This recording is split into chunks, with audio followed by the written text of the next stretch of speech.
Hi all, welcome back to our channel south Indian couple in Delhi. ఈరోజు మనం పాలకూర చపాతీ ఎలా ప్రిపేర్ చేసుకోవాలో చూద్దామండి. హెల్త్కి హెల్త్, టేస్ట్కి టేస్ట్. సో మీరు కూడా ఒకసారి ట్రై చేయండి.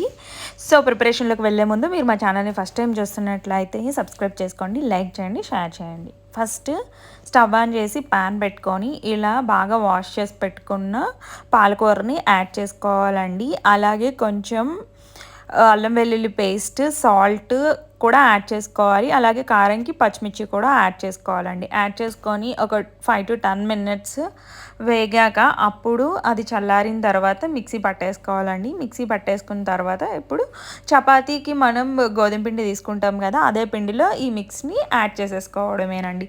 యాడ్ చేసుకొని సాల్ట్ కూడా కొంచెం యాడ్ చేసుకోవాలండి. యాడ్ చేసుకొని ఇలా బాగా మిక్స్ అయ్యేలాగా చపాతీ ముద్ద ఎలా కలుపుకుంటామో అలాగే కలిపేసుకోవాలండి.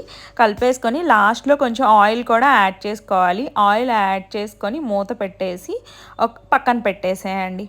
ఒక 15 minutes తర్వాత అదే ముద్దని ఒకసారి కలిపేసుకొని ఇలా ఉండలుగా చేసేసుకోండి. సో చపాతీలు కూడా ఒత్తేసి పక్కన పెట్టేసేయండి. ఇప్పుడు ప్యాన్ పెట్టుకొని కొంచెం ఆయిల్ కూడా యాడ్ చేసుకోండి. యాడ్ చేసుకున్న తర్వాత కొంచెం వేడెక్కిన తర్వాత ఆల్రెడీ మనం ఒత్తి పెట్టుకున్నాం కదండి చపాతీలు, అవి నార్మల్గా మనం చపాతీలు ఎలా అయితే కాల్చుతామో అలాగే కాల్చేసుకోవడమేనండి. 2 sides రోస్ట్ అయిన తర్వాత తీసేసుకోవడమేనండి.